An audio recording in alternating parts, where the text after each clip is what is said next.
e a Elisa. Sejam bem-vindos, ok? Sinta-se bem no nosso meio. Hoje é um tempo de estudo bíblico, a gente fica bem à vontade. Nós estamos com o compromisso de, toda quarta-feira, a gente estudar livro, como a gente pode ler a Bíblia livro por livro. E aí a gente já está caminhando desde o começo do ano, e quando eu pensei em trazer esse estudo, eu sabia que eu ia chegar no dia de hoje, que é estudar o livro de Cantares, que a gente vai tentar entender um pouquinho como é que é o livro de Cântico dos Cânticos, ok? Então fiquem à vontade para participar com a gente. Se você quiser perguntar, fazer alguma contribuição, nos ajude. Só não vale pergunta difícil. Pergunta difícil, a gente... Não é, São José? Gente? É o pastor, o cara assim, doutorado, dando um estudo, assim, rebentando um estudo. Aí um menino faz uma pergunta, todo mundo viu que ele não sabia, né? A pergunta do menino, né? Aí, quem foi que trouxe esse menino aqui? Esse menino aqui não tem resposta, não é verdade? Bom, nós vamos estudar Cântico dos Cânticos. Eu não sei se você já leu, eu acho que as mulheres já leram, com certeza. Não é verdade? Cântico dos Cânticos. E agora? Esse livro. Por incrível que pareça, o pessoal fala, Celeste, que é só o livro de Esther que não aparece o nome de Deus. Mas Cântico dos Cânticos também não aparece o nome de Deus aqui, no livro. Que nós vamos aprender um pouco mais sobre esse livro. E fazendo lá, preparando direitinho os estudos, para a gente poder estar estudando o livro de Cântico dos Cânticos. É um livro, até os estudiosos, eles têm uma certa dificuldade também com esse livro. Datação, por exemplo, quando foi esse livro, eles não sabem bem direito como foi. Vai aparecer aqui que foi Salomão que escreveu, mas tudo indica que Salomão escreveu a maior parte dele, do Cântico dos Cânticos. E parece que tem outro personagem aqui também que contribuiu para escrever esse livro de Cântico dos Cânticos. E aí eu vou começar com a minha pergunta que eu sempre faço. Você lembra de algum versículo aí de Cântico dos Cânticos?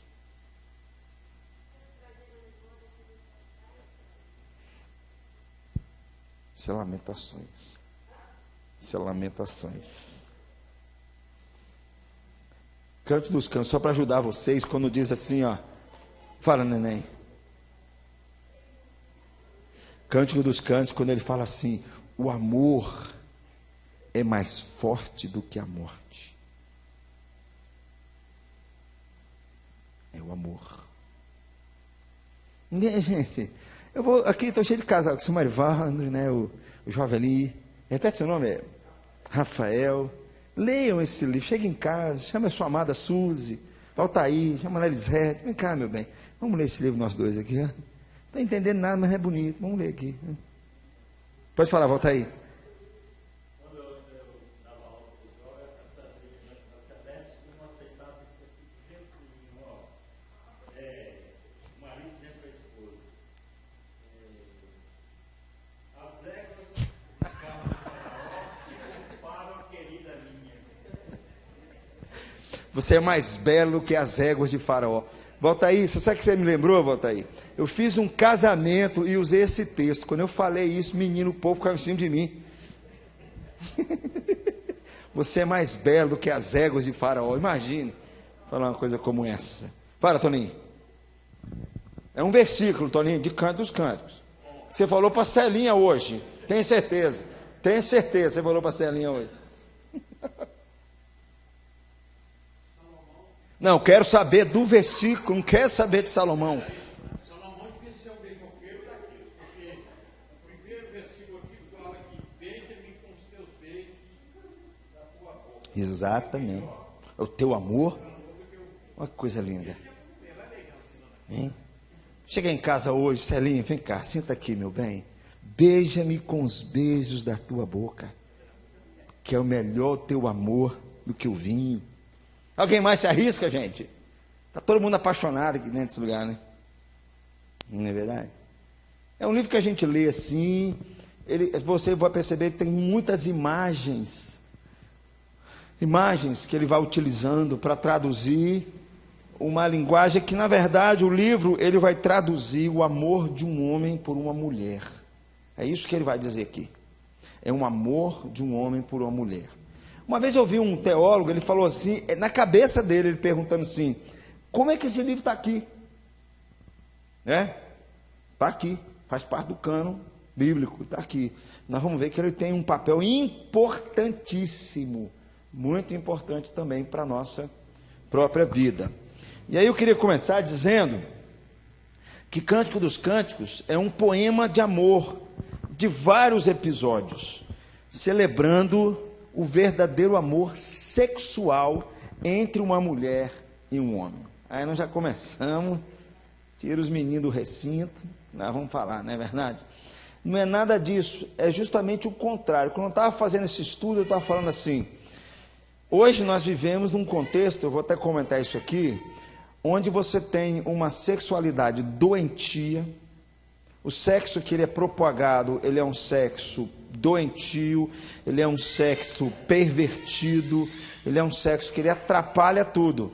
Quando você lê Cântico dos Cânticos, o que você encontra? Você encontra o projeto de Deus, de fato, para a vida conjugal, em especial na área sexual. É isso, é Cântico dos Cânticos. Não é verdade? É o que a gente vai encontrar aqui em Cântico dos Cânticos. E aí, a gente vai perceber, só para a gente adiantar, o que isso tem a ver com a nossa vida como um todo? Para nós, o que isso tem a ver? Olha, para mim tem várias questões. Se você quer ensinar o seu filho, por exemplo, por uma sexualidade saudável, bíblica, sadia, Cântico dos Cânticos é um bom livro. Ele vai casar, um bom livro. Quer instruí-lo, um excelente livro que Deus colocou aqui. E para a gente entender ainda de forma poética e mais profunda, por um lado, a gente pode dizer assim também, o amor de Deus pela sua igreja. É o que vai apontar aqui, que nós vamos tirar de Cântico dos Cânticos. Isso é que é a questão central. Nós vamos ver isso aqui. Então, a ideia básica é essa, um poema de amor celebrando o verdadeiro amor sexual entre o homem e uma mulher. A ênfase desse livro, na verdade, antes de eu falar sobre a ênfase, eu queria que você abrisse aí a sua Bíblia em Cântico dos Cânticos de Salomão, e nós pudéssemos ler aí, primeiro capítulo, do versículo 1 até o versículo de número 11, que vai pegar a esposa, o coro, a esposa e o esposo de novo. Vamos comigo? Porque aqui já vai dar para entender que tem 3 personagens aqui que existiram no livro: a esposa, o esposo e uma terceira figura. Ok? Vamos ler aqui comigo? Cântico dos Cânticos de Salomão. Beija-me com os beijos de tua boca, porque melhor é o teu amor do que o vinho. Suave é o aroma dos teus ungüentos, como um unguento derramado é o teu nome. Por isso as donzelas te amam. Leva-me após ti, apressemo-nos. O rei me introduziu nas suas recâmaras. Em ti nos regozijaremos e nos alegraremos. Do teu amor nos lembraremos mais do que do vinho. Não é sem razão que te amam. Eu estou morena e formosa, ó filhas de Jerusalém, como as tendas de Quedar, como as cortinas de Salomão. Não olheis para o eu estar morena, porque o sol me queimou. Os filhos de minha mãe se indignaram contra mim e me puseram por guardas de vinhas. A vinha, porém, que me pertence, não aguardei. Dize-me, ó amado de minha alma, onde apacentas o teu rebanho? Onde o fazes repousar pelo meio-dia, para que não ande eu vagando junto ao rebanho dos teus companheiros? Se tu não sabes, ó mais formosa entre as mulheres, sai-te pelas pisadas dos rebanhos e apacenta os teus cabritos junto às tendas dos pastores. Às éguas dos carros de Faraó te comparo, ó querida minha. Formosas são as tuas faces entre os teus enfeites, o teu pescoço com os colares. Enfeites de ouro te faremos, com incrustações de prata. Até o versículo 11, senão daqui a pouco os caras estão beijando, aí eu vou ter problema aqui dentro desse lugar. A ênfase do livro é que o amor adequado de uma mulher pelo outro, de uma mulher por um homem. Qual é o amor adequado? Ele vai trazer isso aqui no livro. Fala de uma natureza insaciável por um amor puro, um desejo por um amor puro. E um deleite também, e um desejo pelo outro que ama. E de fato, em busca também de um amor puro que ele gera. Então essa é a ideia básica que vai passar no livro de Cântico dos Cânticos. É um livro, como vou insistir, de um amor de um homem por uma mulher, ok? Exclusivamente, de um homem por uma mulher. E é bom dizer que ele está cheio de conotações sexuais, ok? O verdadeiro amor apontando para essa realidade. Fala, Toninho.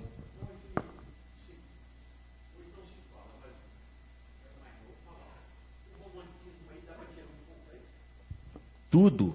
Quando eu aconselho casais e a coisa não está boa, eu falo assim, leia Cântico dos Cânticos. Dá uma aquecida no relacionamento. Meu bem, eu não estou entendendo nada. Eu falo, leia, você vai ver. Vai ficar doida, não vai entender nada aqui, mas vai ficar apaixonado por você. Não é verdade? Vai ficar apaixonada por você, com certeza. Mas é claro, Toninho, se tem uma coisa que não podemos perder no casamento é o romantismo. O romantismo você não pode perder. Você tratar a sua esposa carinhosamente, você respeitá-la, você acariciá-la, você andar de mãos dadas com ela. Essas coisas são importantes. Você levar um vasinho de flores para ela, não é verdade? Você dá um presente. Você passa numa loja, R$800, aquela roupa, é isso aqui que eu vou levar para ela. Ela vai te apaixonar por lá no seu pescoço. Vai ficar doida com você. Está entendendo? Pode ficar tranquilo. Mas é isso mesmo. O romantismo não pode acabar no casamento. Bom, então, vamos lá. Qual é a visão geral do livro? O Cântico dos Cânticos é um livro bíblico e é único, sem menção a Deus, como eu falei com Celeste, e escrito em uma maravilhosa poesia, cheia de imagens evocativas e vívidas. É uma celebração do amor sexual e da fidelidade conjugal entre uma mulher e um homem. Já quer fazer perguntas, Suzy? Nem comecei direito, Suzy. Ficou assim, o coração já batendo mais rápido assim? O Léo do seu lado? Não, né?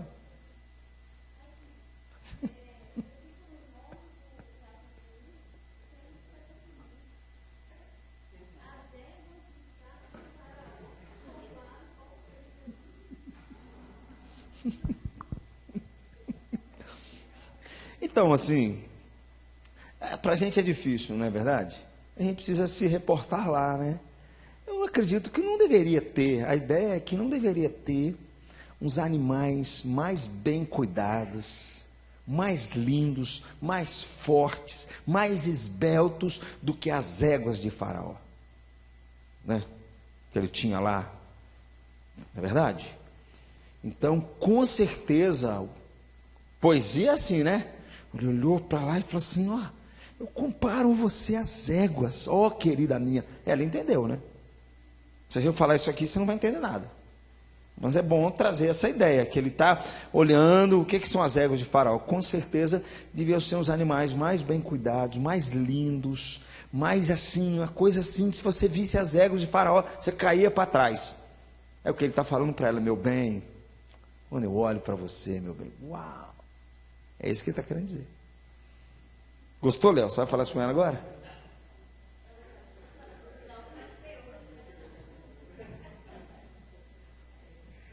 Casalzinho, né? Meu Deus do céu. Eu falei com o senhor, eu vou dar esse estudo, vai dar problema.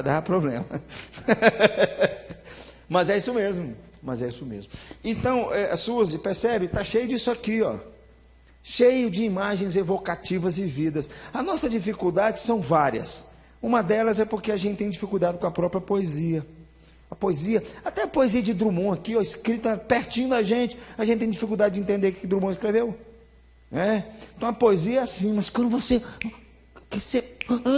aquele negócio, nossa Deus, que coisa. Então está cheio dessas imagens aqui. Então se você perguntar para mim algumas coisas aqui, eu não vou saber. Cavar, pesquisar, buscar lá, saber o que o autor está querendo dizer por trás, tal, porque tem muita imagem aqui que está muito rica de um monte de coisas, não é verdade? Quando ele fala, por exemplo, no capítulo 4, olha aí, como é que ele compara a esposa dele assim, a mulher dele, a amada dele, ó. Como és formosa, querida minha, como és formosa, os teus olhos são como os das pombas, e brilham através do teu véu, os teus cabelos são como um rebanho de cabras, que descem diante do monte de Gileade. Imagina um homem falar isso com a mulher, seu cabelo é igual um monte de cabra, não vai dar certo, né?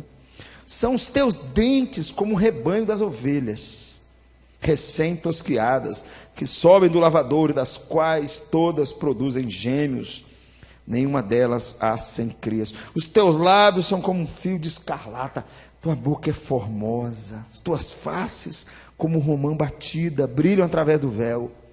E o teu pescoço é como a torre de Davi.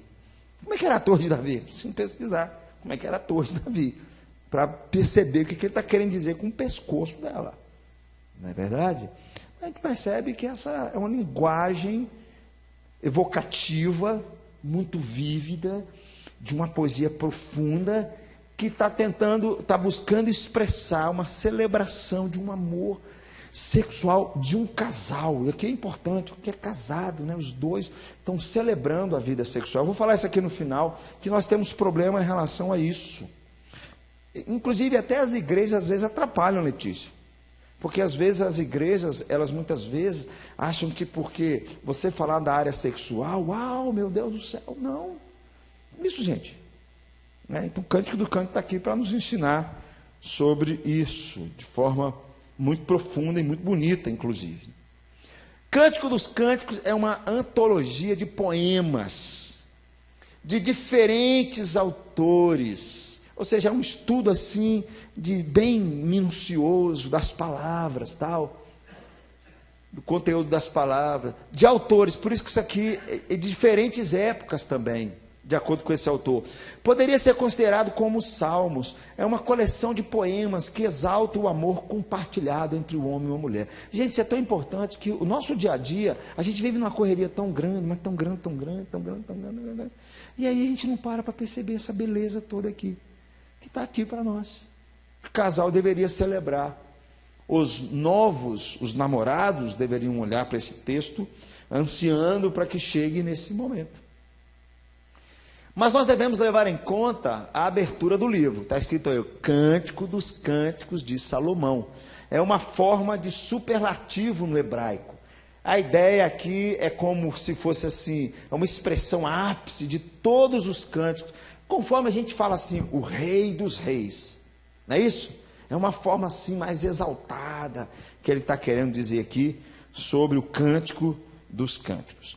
Alguns conselhos para a gente poder ler Cântico dos Cânticos. Vai aparecer sempre 3 vozes aqui.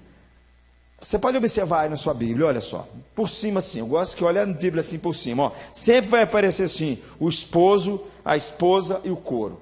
Sempre assim, Raimundo, a esposa, o esposo, o coro. É o que vai acontecer aqui. Nesse livro, a mulher desempenha o papel principal por toda a parte. Ela é que mais fala aí. Sempre tem mais da parte dela, não é verdade? É do livro aqui que eu estou falando, do livro Cântico dos Cânticos. O homem que celebra especialmente a beleza e o amor pela mulher. Como está faltando isso nos nossos dias, né? O homem celebrar a beleza da sua esposa. Celebrar mesmo, né? E os companheiros da mulher, chamados de filhas de Jerusalém. São vários, nós lemos aqui no versículo 5 do capítulo 1, estou morena e formosa, ó filhas de Jerusalém. Então são esses personagens que aparecem aí no Cântico dos Cânticos que vão nos ajudar a entender um pouco mais sobre o livro. Vão aparecer também outros personagens como suportes. Por exemplo, vamos dar uma olhadinha aí. Eu li versículo 7 e 8, os vigias da cidade. Capítulo 3, versículo 3, por favor. Alguém poderia ler? Uma esposa poderia ler. Pronto, que fala a esposa dizendo aqui. Quem aparece aí? Quem poderia ler? 3, versículo 3.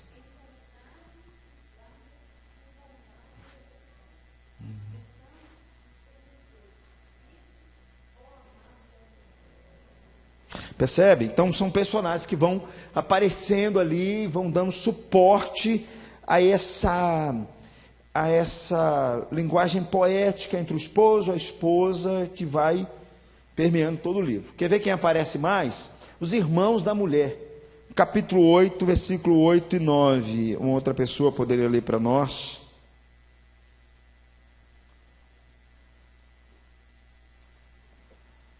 Por favor.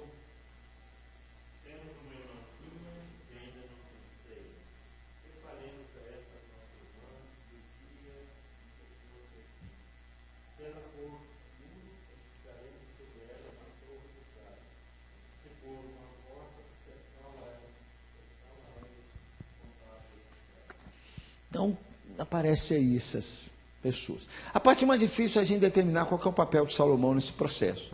Porque, de acordo com os estudiosos, eles assim, Salomão escreveu a maior parte, mas tem um determinado momento que é uma terceira pessoa, não é Salomão que fala, é uma terceira pessoa que está falando. Então, às vezes, isso complica um pouquinho para nós, ok? Aparece um termo aí, capítulo 6, versículo 13, dá uma olhadinha, o termo chamado sulamita, é um título também de uma mulher, é algo como se fosse assim, a senhora Salomão. Olha o capítulo 6, versículo 13. Né? Alguém poderia ler?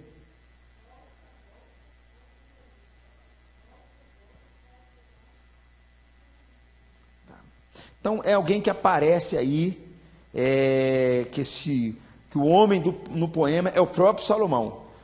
Tanto que enfatiza a ideia dessa sulamita como se fosse a senhora Salomão, porque a palavra sulamita vem do hebraico, o contrário de Salomão. Só isso aí que é a ideia. Ok? Dá uma olhadinha de novo no versículo 1, capítulo 1, versículo 1. O que está escrito aí? Cântico dos Cânticos de Salomão. É bastante ambíguo essa palavra, porque fala assim, Cântico dos Cânticos de Salomão, da ideia que Salomão que escreveu. Mas só que no hebraico aparece uma palavrinha assim, uma preposiçãozinha agarrada lá, que não dá só a ideia que o cântico é de Salomão, pode ser o cântico a Salomão, pode ser Cântico dos Cânticos à pessoa de Salomão, ok? E no livro a gente encontra muito isso por parte da mulher também, né? É uma forma de dedicação a Salomão, como comissionário original do cântico, pode aparecer assim também, mas com a intenção poderia ser usado para encorajar o amor puro em qualquer casamento. Por isso que às vezes não ajuda. O cântico foi escrito por Salomão, mas ele pode ser o cântico a Salomão. Aí muda um pouquinho para nós, ok? Dê uma olhadinha no capítulo 3, por favor, versículos 6. Alguém poderia ler para a gente? Há uma parte exclusiva aqui no poema, que é uma descrição que eu falo de uma terceira pessoa. Percebe aí, ó? Poderia ler para a gente, Marival, por favor? Capítulo 3, versículos 6 e 7. Tá bom esses dois versículos.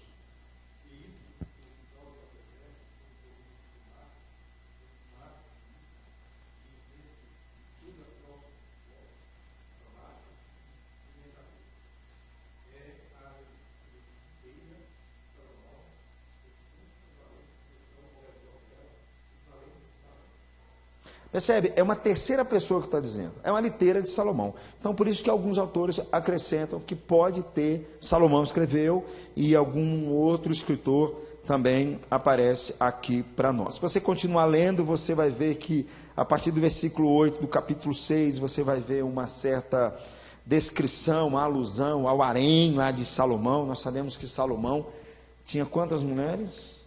Quantas concubinas? 700 concubinas. 700 concubinas.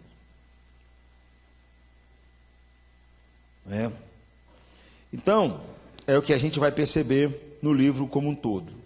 Okay? O que é oferecido aqui assume um contraste intencional nesse texto que nós lemos, sugerindo que Cântico dos Cânticos nunca teve a intenção de se aplicar apenas a Salomão, mas fazer com que todos os casais compartilhem do puro amor e se unam, rei e rainha. Então, não é só exclusivo a Salomão, é para todos os casais, para todos, para a gente aprender assim, como todo, é o que vai estar escrito nesse livro. O amante, em maior parte do Cântico dos Cânticos, não é especificamente Salomão, que como rei oriental, não pode convidar o amor, mas considera o privilégio da posição. É mais difícil imaginar o papel principal da mulher como se ela fosse parte do seu harém. Quer dizer, a mulher não faz parte do seu harém, porque a ideia básica é de que é o amor de um homem por uma mulher. É isso que vai dizer aqui. Porque o livro de Cântico dos Cânticos é um livro que ele vai celebrar, assim, de forma muito clara, o projeto de Deus para o homem e para a mulher. É um homem amar uma mulher e a mulher amar seu marido. É isso que é a ideia. É a ideia que celebra a ideia do casamento conforme os princípios de Deus. É isso aqui que ele vai dizer aqui para nós. Por isso que não pode ser essa mulher do harém aí. Por outro lado, fatores como a associação explícita com Salomão e a natureza proverbial da conclusão trouxeram uma inclusão na tradição judaica da sabedoria.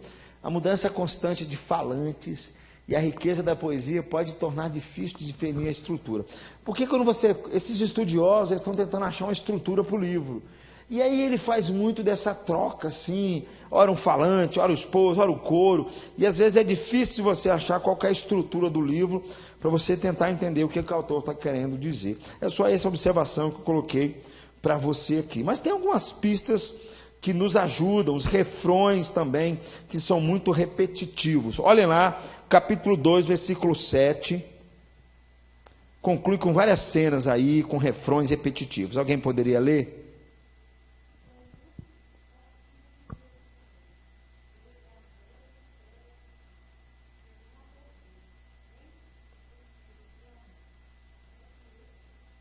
É lindo, né? Não desperteis o amor até que este o queira. Só quero te dizer que aqui há uma conotação sexual. Tá bom? É que está por trás. Olha o capítulo 3, versículo 5. Pode ler. É quase a mesma coisa, ó.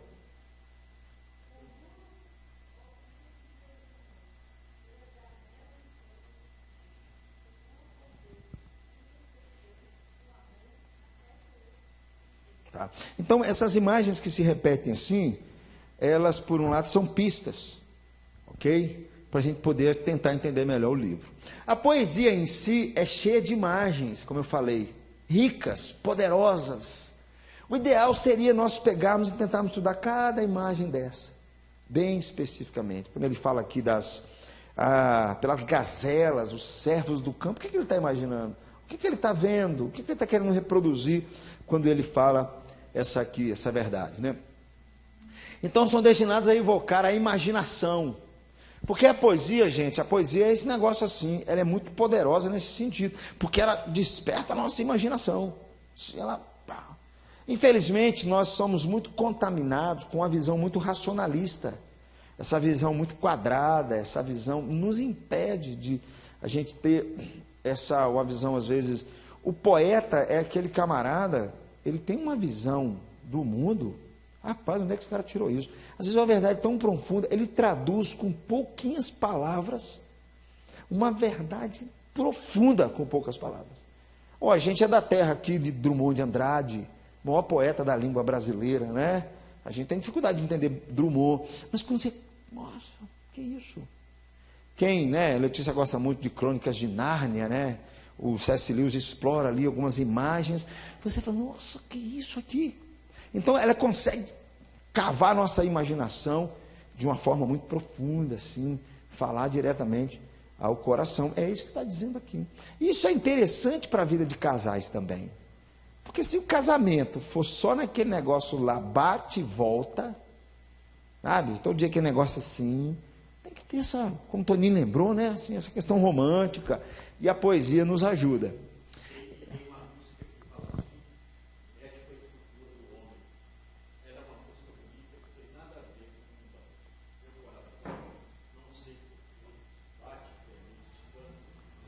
Pelo jeito você está apaixonado, hein, Toninho? Eu citei Cântico dos Cânticos aqui, você ficou quieto, agora você me recita uma poesia dessa, o que é isso? Sou obrigado a ligar para a Celinha. Celinha. Então, eles cobrem uma ampla gama de atividades humanas. O mundo da natureza, você vai perceber que o livro está cheio de coisas assim, jardins, montanhas, florestas, animais, plantas, especiarias. Por que eles atribuem esse livro a Salomão? Uma das razões é isso aqui. Porque Salomão era genial nesse assunto. Vocês lembram quando a rainha de Sabá foi visitar, ela ficou de queixo caído. Falei, gente, que beleza que é essa aqui desse negócio. Os jardins, os seus empregados, as suas construções, Geraldinho, eles ficavam encantados com Salomão. Então, por isso que eles fortalecem a ideia de que é Salomão que está escrevendo, a sua grande parte, porque tem muita riqueza dessas coisas aqui, ó. Especiarias, plantas, tal. Arquitetura, torres, paredes, cidades, roupas, joias, guerra, é o que vai aparecer aqui nesse livro. Ok? A mulher, cujo corpo e o amor são descritos 3 vezes, como o amante fala com ela. Alguém poderia ler, vou pegar um texto menor, capítulo 6, versículo 4 e 7. Olha só. Capítulo 6, versículos 4 e 7.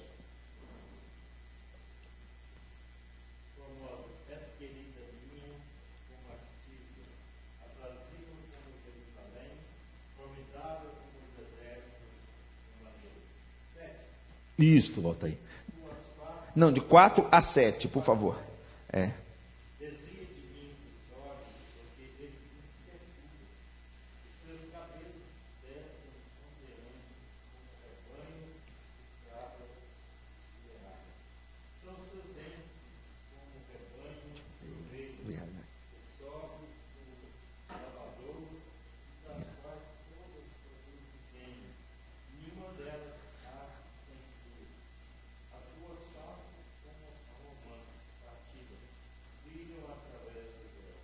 Isaac vai chegar hoje, Adriano vai falar assim com você, formosa, és minha, como a tiça. Hein? Como é que ri, né? Engraçado, né? Orivaldo, hein? Ele trouxe uma água aqui. Qual que é a ideia, né? Ele vai falar da mulher cujo corpo e o amor são descritos 3 vezes, como o amante que fala com ela. Por isso que ele tem conotações sexuais envolvidas aqui. Porque ele está celebrando o corpo da sua esposa, está celebrando a beleza dela, está celebrando. E é fantástico, gente, presta atenção nisso, homens de plantão. Ele está sendo detalhista com ela, está olhando para ela, está prestando atenção nela. Meu bem, como você é linda, meu bem. Os teus cabelos, meu bem. Às vezes a mulher gasta lá 300 conto com aquele negócio de chapinha. Hoje não é chapinha mais, né? Progressiva. Aí chega aí, você gostou, meu bem? Gostou do quê, meu filho? Gostei. Ficou bonito, bonito o quê? Nem sabe o que é. O cara está viajando, maionese, pai. Mas tem hora também que ninguém merece, Marivaldo. Não, estou sendo sincero, vou fazer uma reclamação aqui, com licença, mulheres. Elas cortam, Raimundo, um dedo de cabelo. Aí ela chega e fala, você está vendo a diferença? A diferença de quê, meu bem? Cortou um dedo de cabelo aí, ó. Como é que eu vou saber, não é verdade? Aí vocês maltratam a gente, não é verdade? Aí ela pinta assim de vermelho, pinta de uma cor bonita, né? Aí nós, que legal. Aí joia, aí ajuda a gente, mas tem hora que não ajuda. Não, mas Celeste, mas me ajuda, Celeste. Às vezes corta um dedo do cabelo e fala assim, ficou bonito, meu bem. Eu falo assim, ficou bonito. Aí eu vou dar uma dica para os homens aqui. Presta atenção, os homens, como é que é.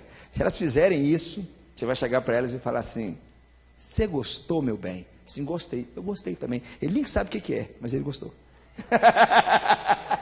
É o jeito. Cara. Não, Celeste.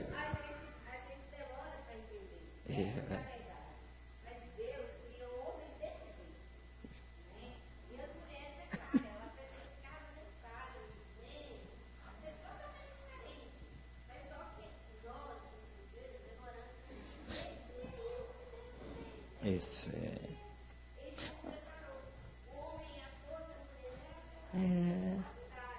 Você percebe aqui, Celeste, ele está atento a ela.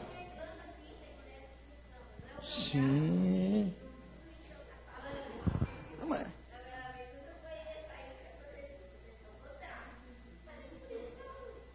Mas, Celeste, olha só, às vezes ela vai lá, ela compra um brinco assim, você tem que olhar com a lupa o brinco. Aí você gostou, meu bem? Eu falei assim, meu Deus do céu.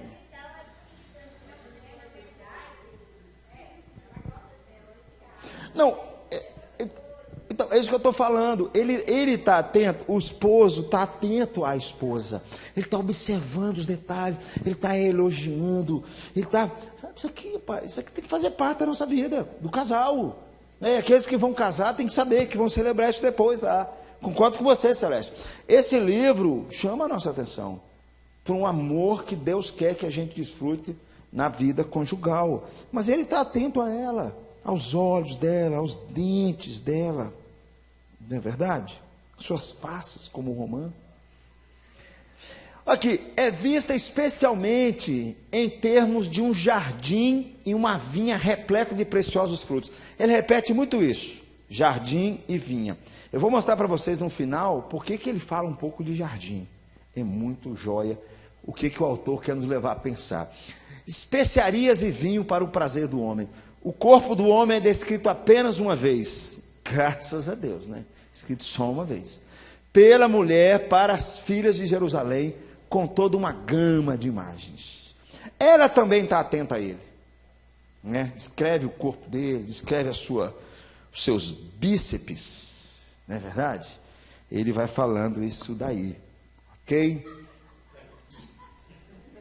Volta aí, eu não falei isso, volta aí. Eu falei eu não falei isso. Eu falei os bíceps dele assim, tudo bem malhado, preparado. Não é verdade? Então, aqui a gente vai encontrar o seguinte: existe uma franqueza e natureza evocativa dessas descrições, do jardim, da vinha, essa coisa toda. Tem sido historicamente um ponto de dificuldade para muitos leitores, especialmente homens, intérpretes, tanto judeus quanto cristãos. O livro, gente, eu quero só falar para vocês rapidinho, ele foi tão difícil, às vezes, a interpretação dele, que alguns autores, Marivaldo, olharam para o livro de forma alegórica, para tentar fugir daqui do negócio. Vou mostrar para vocês. E isso é um problema, porque o livro ele não tem implicações alegóricas. O livro é um livro real, realmente assim. Então, muitos autores na história tiveram que olhar para o livro de forma alegórica. Eu vou dar um exemplo aqui para vocês, como é que eles interpretavam de forma alegórica. Mas não era isso que o livro estava dizendo. Tanto judeus quanto cristãos. O resultado geralmente tem sido alegorizar. Tanto que um conselho de igreja no ano 550 depois de Cristo proibiu qualquer interpretação que não fosse alegórica. Tá? Vou dar um exemplo para vocês aqui. Então deixa eu só adiantar aqui, ó. Identificar Cântico dos Cânticos como uma coleção de poemas de amor não resolve por completo. O livro, ele é um livro cheio de poemas de amor, mas isso não resolve tudo. Estou dizendo aqui para vocês, para a gente interpretar o livro. A alegoria é mais um tipo de método interpretativo do que um gênero específico. Os estudiosos judeus interpretavam o livro como uma alegoria de amor entre Deus e Israel, enquanto os teólogos cristãos defenderam que o livro era messiânico e louvavam o amor entre Cristo e a igreja. Nós vamos ficar com isso aqui, com o final. O livro, na verdade, evoca, no fundo, ele louva o amor de Deus, de Cristo pela igreja. Então é isso que eles fizeram. É você que fala, que amor que é esse? O livro de Cantares ajuda bastante, profundamente, porque se você perceber, a Bíblia toda vai comparar a igreja com a sua noiva, não é isso? O povo de Israel é a esposa que ele fala. Tanto que quando o povo desobedece a Deus, você fala, você me traiu. É o termo que ele usa, que é um termo de casamento. Você me traiu, Israel. Você foi infiel a mim. Ô, gente, se você ler o livro de Oséias, você vai perceber que é justamente isso. Pois não, você levanta a mão? Ah, não, tá bom. Pensei que você fosse declarar uma poesia, mas tudo bem. Está todo mundo aqui apaixonado esse negócio aí, ó. Não é verdade? Ler Cântico dos Cânticos, né? Olha, eu vou dar um exemplo para vocês de uma forma, como é que eles interpretavam de forma alegórica. Nós não devemos fazer assim, mas essa interpretação alegórica foi uma tentativa de escapar. E aqui vem um negócio. tipo assim, é a mesma coisa hoje, Adriana. Como é que eu falo de sexo para os meus filhos? Como é que eu falo de sexo na igreja? Como é que eu falo de sexo de forma saudável? Isso é um tabu, temos que fugir disso. Não pode. Meu Deus. Gente, cabeça desses meninos está cheia disso. Os meninos hoje de 10 anos sabem de sexo mais que todo mundo. Tem tênis, ninguém sabe o que é. Os pais precisam ficar atentos para orientar os seus filhos, para levá-los de fato à compreensão do que é de fato a vida sexual. E a igreja muitas vezes, nossa, esse negócio é tabu. Livro Cântico dos Cânticos está dizendo para a gente, trazendo orientação para a gente. Casais para tratar sobre isso também, ok? Então, vamos ver um exemplo aqui para vocês. Eu queria que você lesse comigo. Esse texto ele está em Cântico dos Cânticos 1, 2 a 4. Vamos ler comigo aqui, ó. Beija-me com os beijos de tua boca, porque melhor é o teu amor do que o vinho. Suave é o aroma dos teus ungüentos, como unguento derramado é o teu nome. Por isso as donzelas te amam. Leva-me após ti, apressemo-nos. O rei me introduziu nas suas recâmaras. Os judeus, vamos pensar assim, os estudiosos judeus, eles interpretavam essa passagem da seguinte maneira. Era como se fosse, olha só o que é alegoria. Era como se fosse fazer uma referência ao Êxodo, quando Deus afasta Israel do Egito e o coloca dentro da sua recâmara, ou seja, dentro da sua terra prometida. É isso que é interpretar o texto de forma alegórica. Ele fala que recâmara é a terra prometida, que quando aqui ó, suave é o teu amor, leva-me após ti, ele fala assim, não, é Deus tirando o povo de Israel do Egito e o levando para a terra prometida. O texto não está dizendo isso. Isso é alegoria. É bonito, é poético, mas não é isso que o texto está dizendo. Isso é pura alegoria. Eu vou mostrar por que eles faziam isso. Por que eles faziam isso? Uma interpretação cristã, gente, do ano 200. Olha como é que ele interpretava esse texto no ano 200. Ele diz que ele faz uma referência a Cristo, conduzindo a igreja, conduzindo os crentes para a igreja. Então, aqui... não, isso aqui é Cristo e está conduzindo os crentes para a igreja. As recâmaras aqui é a igreja. Então leva os crentes. Gente, isso é alegoria pura. Quem escreveu esse livro aqui de Cântico dos Cânticos, não é isso que ele está fazendo. Ele está vivendo de forma assim, ele está celebrando de forma poética o amor dele com uma mulher. E não está querendo que quem leia possa ficar tentando ver o que está aqui por trás. Alegoria é isso que eles fizeram. E, Marivaldo, a alegoria dominou a igreja por muito tempo. E uma das razões era por causa de textos meio difíceis. E às vezes fala assim, nossa, como é que um cara inteligente vai entender esse texto? Aí o cara alegorizava, né? Olha comigo aqui, Cântico, capítulo 1, versículo 13. Vamos ler comigo aqui embaixo, ó. O meu amado é para mim um saquitel de mirra, posto entre os meus seios. Ciríaco de Alexandria, ele interpretou esses textos da seguinte maneira: os seios são símbolos do Antigo e do Novo Testamento. Olha que viagem. Enquanto que o saquitel de mirra é Cristo, posto entre ambos testamentos. Então, os seios é o Antigo Testamento e o Novo Testamento, e Cristo está no meio. Isso é alegoria. Quando Salomão escreveu isso aqui, não é isso. Ele está olhando para uma mulher e está falando dela, da sua esposa. Então, por que eles fizeram isso? Como eu coloquei aqui, deixa eu adiantar para vocês. Por que eles faziam dessa forma? É bom dizer que a igreja, os crentes, eles sempre estiveram influenciados pelo pensamento grego. Sempre tiveram. E o pensamento grego, por um lado, ele levava, e aqui tem um detalhe importante, os gregos, eles faziam a divisão entre o corpo e a alma.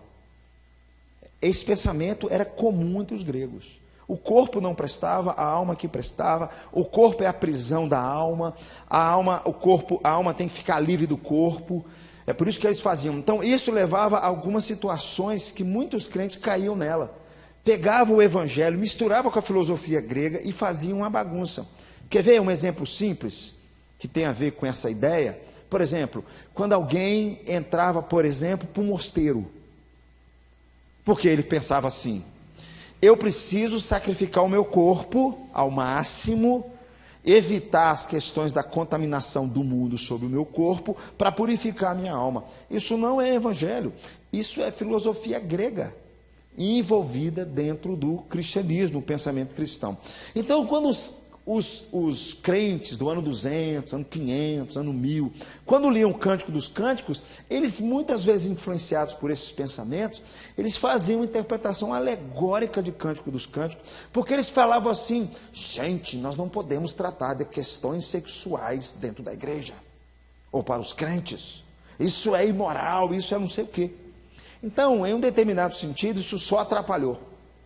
Só atrapalhou. Cântico dos Cânticos ficou aqui como aquele livro assim que todo mundo tem que pular. Inclusive tem um autor do século 400, do ano 400 depois de Cristo, que ele falava assim: ó, se ler Cântico dos Cânticos para os filhos, tem que ler com cuidado, porque era assim que muitas vezes eles pensavam muito sobre isso, ok? Nesse ambiente intelectual, ler Cântico dos Cânticos como poesia teria sido um embaraço em face do seu óbvio encanto pelos prazeres físicos, porque Cântico dos Cânticos fala sobre isso.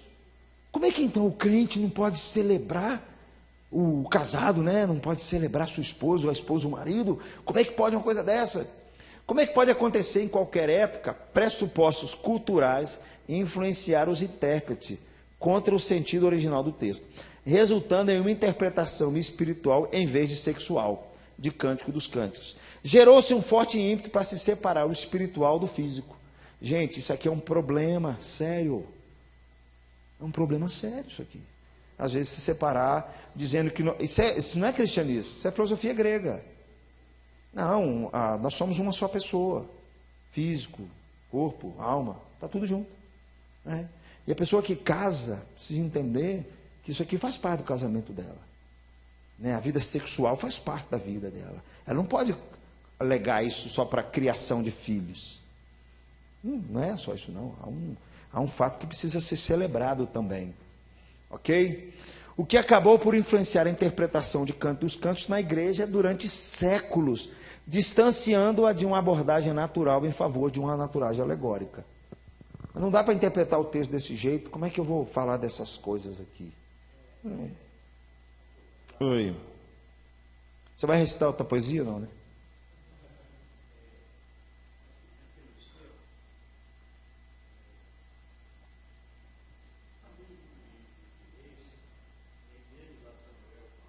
Aham. Isso. Ele usa.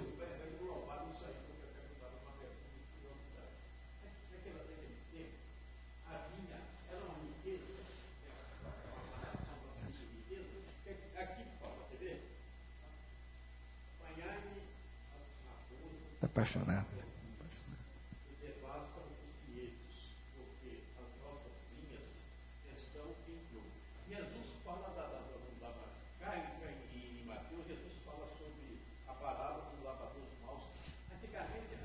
A vinha.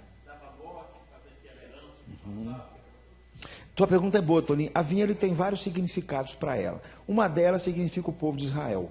Jesus contou várias palavras no Novo Testamento. Quando ele falava da vinha, ele estava falando do povo de Israel. A vinha e o vinho, e eu creio que a ideia de Cantares é a ideia da alegria, é a ideia da celebração. Você lembra quando Jesus fala lá em João 2, né, que acabou o vinho? A mãe diz: acabou o vinho, né, a festa agora ficou triste. Acabou o vinho, não temos mais vinho. Que tenho eu contigo? Jesus fala com ela. Então o vinho, por outro lado, celebrava essa ideia da alegria. E aqui tem essa ideia da alegria, do ato sexual, a alegria dos dois estarem juntos, dos dois celebrarem isso. Em Cantares é assim. Mas eu concordo com você que vinha, em outros sentidos, também ele simbolizava, por exemplo, prosperidade também. Simbolizava um tempo de paz para o povo de Israel. Não sei se você lembra, mas várias vezes Deus falava assim: eu vou quebrar a cerca. Ou seja, os bichos vão comer, vão entrar, vai destruir a vinha. Vai acabar com tudo. Né? Então, a palavra vinha ou vinho, Toninho, ele tem mais de um sentido, ok? A gente tem que ficar atento com isso. Tá bom? Dependendo como você lê o contexto, ele vai apontar para alguma coisa. Eu creio que Cântico dos Cânticos, ele está falando dessa vida conjugal, dessa vida sexual que o casal precisa viver e celebrar juntos. Tá bom? Em outros contextos, pode ser o povo de Israel, pode ser prosperidade. Tá ok? Então a igreja teve que fazer isso. Isso só trouxe prejuízo para a igreja. E trouxe prejuízo mesmo, porque, por exemplo, quando eu vou dar um curso de noivos, e eu tenho que falar da área sexual para o casal. Você tem que falar da vida conjugal deles, da vida sexual sobre eles. Não tem livro melhor para tratar sobre isso do que Cântico dos Cânticos. Cantares é uma coleção de poemas de amor que se deleitam na boa dádiva de Deus, da sexualidade e do amor íntimo entre um homem e uma mulher. É bom dizer que Deus criou o sexo. O sexo não é invenção dos homens. Foi Deus quem fez o primeiro casal e fez a vida conjugal, fez a área sexual para os dois. O sexo fazia parte do povo de Israel como uma coisa que eles celebravam, fazia parte do meio deles. Eu fico vendo assim, né, que quando eles faziam o casamento, o povo ficava 7 dias de casamento lá, sabe daí? No dia que você casar, você pode fazer isso, 7 dias de casamento, fica lá, aqui dentro lá. Paga povo 7 dias de comida. O casal saía, eles iam para uma tenda, depois eles voltavam. Aí algumas tinham que mostrar né, o pai e a mãe, ali no meio deles. A questão sexual para o povo de Israel era uma coisa que já fazia parte deles. Porque eles entendiam, e nós precisamos entender isso, o sexo foi Deus quem criou. É uma bênção enorme. Uma bênção enorme. O grande problema é que essas distorções enormes que nós temos. Eu lembro que o ano passado, foi ano passado? Quando eu e Regiane fomos no México, né? Aí fomos no Museu da Arqueologia. E aí tinham lá, Raimundo, várias imagens de deuses, dos deuses maias lá, nos negócios. Uma grande maioria era apelo sexual. Eu estava até conversando isso ontem com Camila. Por incrível que pareça, os deuses, os outros deuses, eles tinham forte apelo na questão sexual. Sabe? A questão da imoralidade, a questão das orgias, a questão do sexo sujo. Diana dos Efésios, 30 metros de altura, patrocinava o sexo na cidade de Éfeso, do Império Romano. Gente, hoje a gente liga a televisão, você vê um volume de sexo, está em todos os lugares, tão pesado. Mesma coisa lá atrás, Valtair. E aí, Deus o que faz? Tem um livro aqui, que Ele colocou para dizer como Deus quer que a gente lide com essa questão. Como Deus quer, qual que é o princípio de Deus? Está aqui, de forma a celebrar, de forma muito bonita. Cantares é um exemplo da literatura de poesia, sapiencial são de poesias tal, da Bíblia. Não enfatiza a relação da aliança, de sabedoria, não enfatiza a relação da aliança de Israel com Deus, nem a sua história singular. Você não vai ver isso em Cântico dos Cânticos, falando sobre as vitórias de Israel, nada disso. Sobre as alianças, não vai ver nada disso. Nem qualquer outro discurso sobre Deus. Tá bom? Interpretado dentro do seu contexto do cânon, ele proporciona a compreensão e a instrução divina sobre uma área importante da experiência humana, a sexualidade. Com certeza, Cantares, devido à existência de um poema descrevendo uma atividade sexual tão intensa entre os dois, exige do leitor o pressuposto de que estejam casados, ou seja, deve ser interpretado dentro do contexto da lei de Deus, que proíbe qualquer tipo de atividade sexual pré-casamento ou fora. Ok? Isso aqui. Gente, só abrindo um parênteses, tem muitos casais que enfrentam um problema na vida a dois, questões sexuais. Muitos até se separam por causa disso. Problema sério sobre essa questão. Às vezes a menina foi criada muito reprimida, o pai era muito fechado nesse assunto, e às vezes os dois vão casar e estão querendo celebrar esse negócio e não conseguem. É bom dizer que a Bíblia orienta no sentido contrário. Ok? É bom dizer esse negócio. A leitura parece ser uma capitulação à queda humana. E aqui tem um detalhe interessante. E a forma como o amor sexual tem sido muitas vezes distorcido de modo a tornar-se explorador, manipulador e destrutivo, até os dias atuais. Gente, é isso que a gente vê hoje. Um sexo totalmente distorcido, uma relação sexual fora dos padrões, muita dor, muito sofrimento, muita angústia, muitos problemas envolvidos por causa disso aqui. Ok? Então é a capitulação da queda humana. Qual que é a mensagem teológica que está por trás do livro? A principal mensagem do livro não é retratar a relação entre Deus e o seu povo, mas antes exaltar o amor sexual entre um homem e uma mulher. Essa é a ênfase principal do livro. Okay? Não que a gente não possa fazer essa relação aqui, que nós vamos fazer agora. Essa mensagem é tão importante hoje como sempre foi. Sociedade e a igreja têm muitas vezes deturpado a sexualidade humana.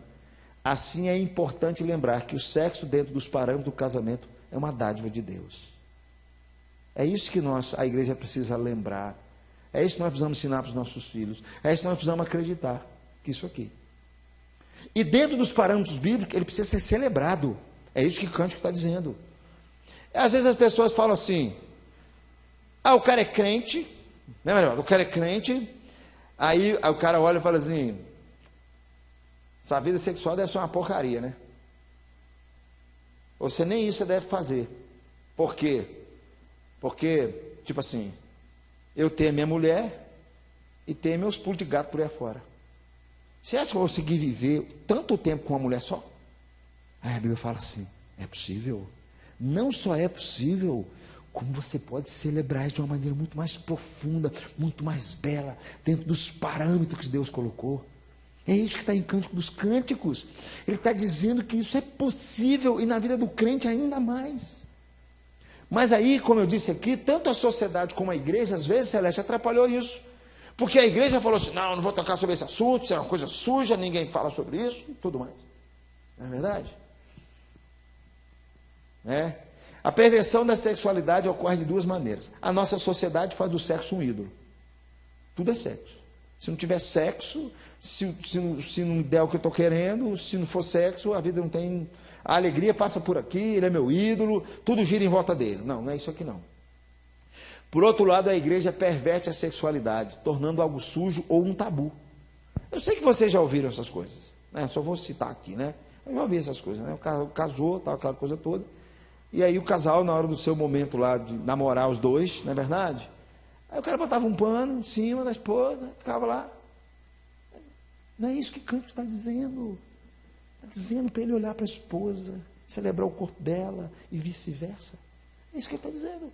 Gente, isso é bíblico, está debaixo de parâmetros bíblicos. Para Deus tratar para nós, não há crime nenhum nisso. Aí o que acontece muitas vezes, né? O cara não faz isso, a esposa também não faz, aí ele acha que a grama do vizinho é mais verde. Então é isso aqui que ele está dizendo para nós, de forma muito importante. Cantares é uma correlação canônica à perversão, ou seja, é uma crítica contra a perversão da sexualidade. Ela nos lembra que o sexo é bom e aprazível, não é mal quando desfrutado dentro dos parâmetros do casamento. Não há nada de errado aqui. Cantares também contribui, mais do que um manual sobre sexo, para um estudo bíblico sobre a sexualidade. E é mesmo. É mesmo. Porque eu acredito o seguinte, eu vou dizer um negócio para vocês. Tudo que Deus faz é bom. Tudo, Joãozinho. Tudo, Letícia. Tudo que Deus faz é bom. Tudo, tudo, tudo. Tudo. Então, quando ele criou o casal, quando ele criou Adão e Eva, fez o casamento deles, tudo que Deus faz é bom. Nada é fora. O que nós tentamos, às vezes, beber é uma distorção dessa maluquice toda. Aí que a gente sofre por causa disso. A relação sexual ocorre no jardim. Aqui que eu quero te chamar um detalhe. Vários textos falam sobre o jardim. Isso nos faz pensar num outro jardim. No jardim do Éden. É isso que ele está querendo evocar lá. É a história da criação da mulher e a relação íntima entre ela e o homem. Vamos abrir nossa Bíblia em Gênesis 2, de 18 a 25, por favor, para a gente caminhar aqui para o final. Já estou acabando já.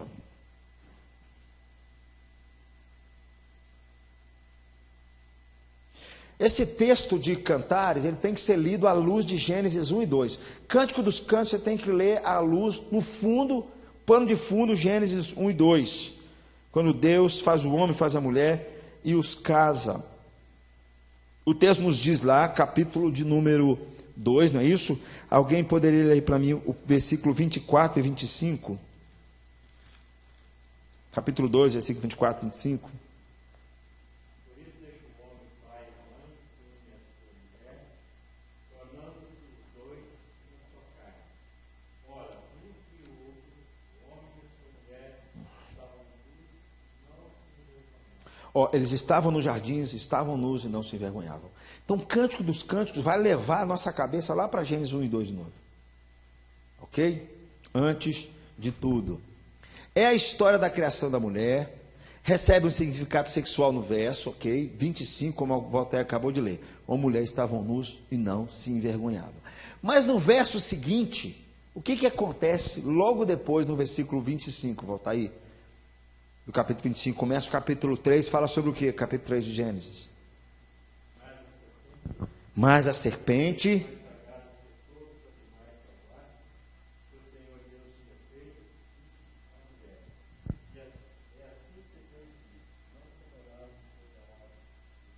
Isso.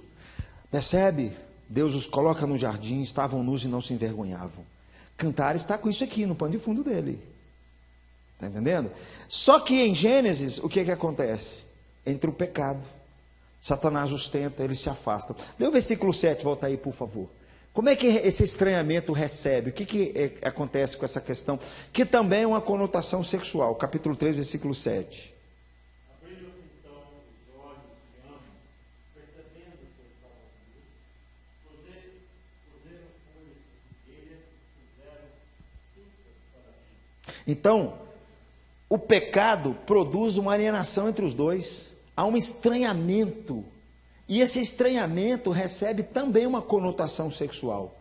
Um começou a acusar o outro, como o texto nos diz, perceberam que estavam nus e se envergonharam. Também é uma conotação sexual.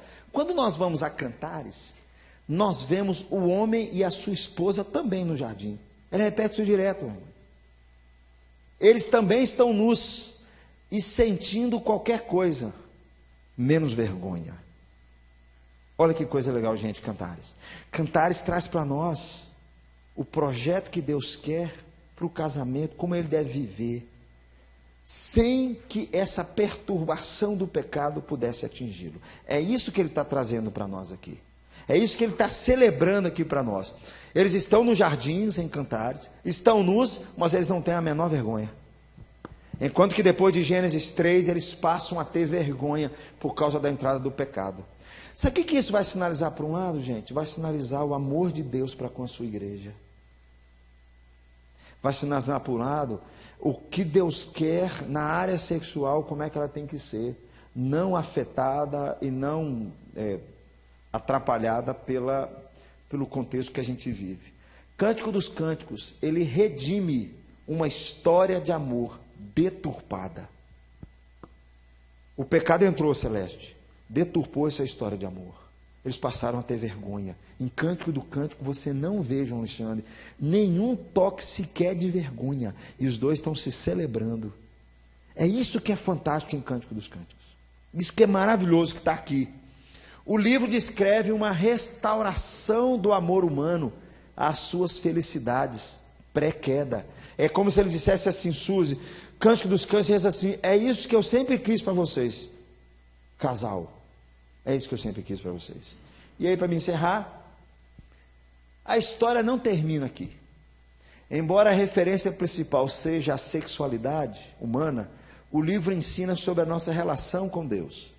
Ainda que Deus nunca seja mencionado pelo nome no livro, a metáfora do casamento é forte. Ninguém tem dúvida disso no livro.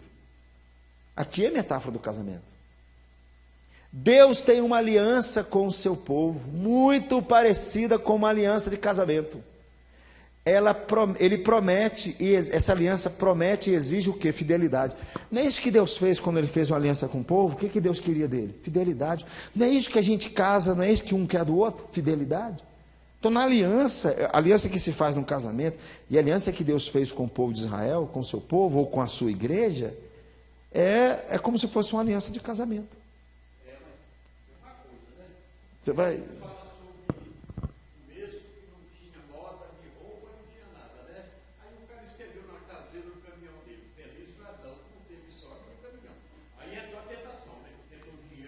Ô Toninho, você falou uma poesia tão bonita. Toninho, você falou uma poesia tão bonita, mas agora você jogou tudo fora, né? Com essa poesia de fundo. Só para terminar aqui, gente. Deus tem uma aliança com o seu povo, ok?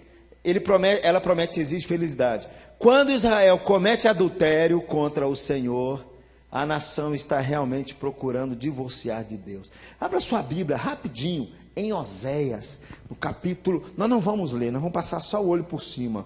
Oséias, eu vou te ajudar. Oséias está depois de Gênesis. E antes a gente era Apocalipse. Vamos lá, gente. Ó, Ezequiel, Daniel, Oséias.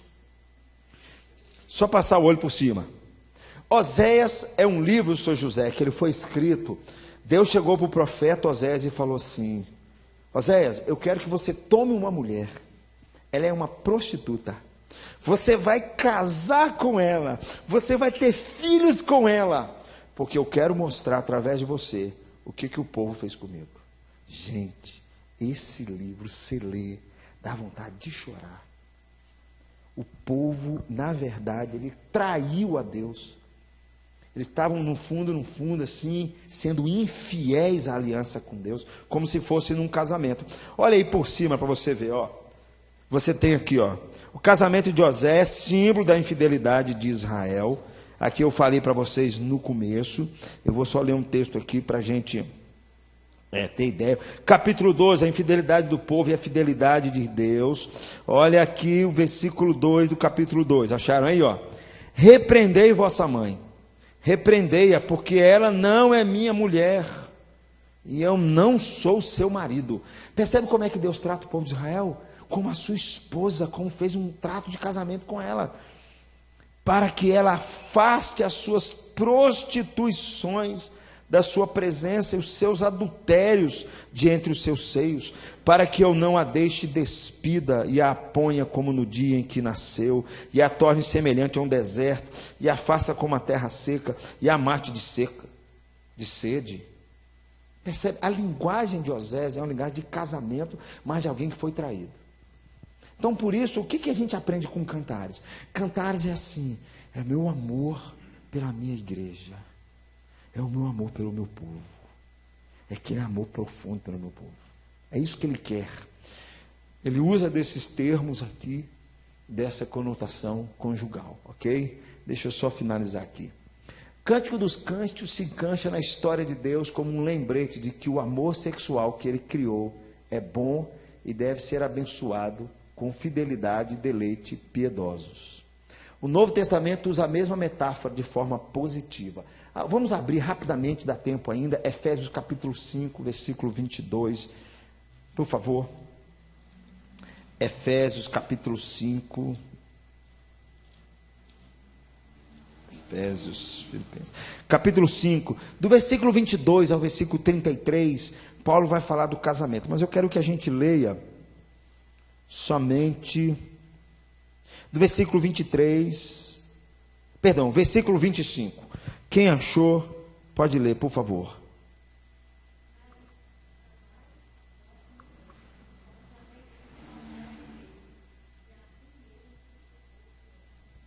Percebe, Suzy? Ele faz uma comparação de um casamento com Cristo e a sua igreja. Maridos, amai a vossa mulher como Cristo amou a sua igreja. Ensina que a relação entre o homem e sua esposa é igualzinho à relação entre Jesus e a sua igreja.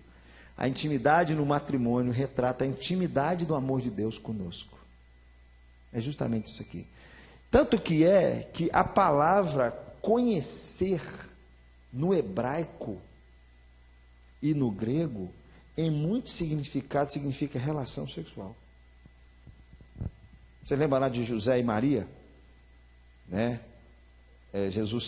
Maria teve José, Maria teve Jesus, né?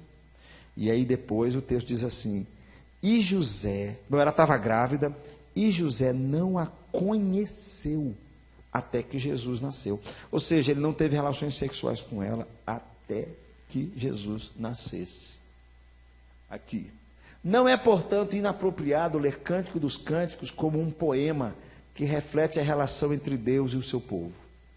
Contanto que a referência principal a sexualidade não seja reprimida. Ok? Então, para a gente poder... quando você lê Cântico dos Cânticos, entenda que ele está falando de um contexto que tem a ver de um amor, de um marido para com a sua esposa, que tem a ver debaixo de uma aliança que Deus criou. Deus está celebrando o sexo ali naquela relação, mas o pano de fundo tudo é que a gente pode ler o amor de Deus para com o seu povo. É essa fidelidade que Deus quer de nós. Essa fidelidade que Ele quer ver em nossa vida.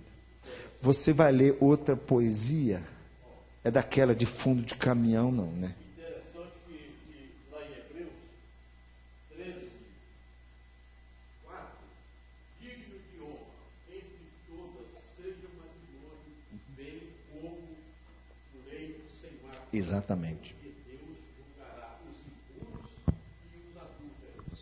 Isso também. Agora aqui embaixo está falando assim ainda, de maneira alguma te deixarei, nunca jamais te abandonarei. Exatamente, Toninho, exatamente. Então, gente, aí está Cântico dos Cânticos. Toninho está apaixonado. Não desconte aí, por favor. Toninho, você vai chegar em casa hoje, vai ver Cântico dos Cânticos. Celinha, por favor, sai daqui, meu bem. Aí você vai começar a ler para ela. Você, Celinha, é igual as éguas de farol. Não fala isso. Você pode até falar, mas traduz esse negócio. Vai dar confusão. Tem dia que eu vou olhar o preço matou, aí eu falo assim, eu prefiro um kit de carne.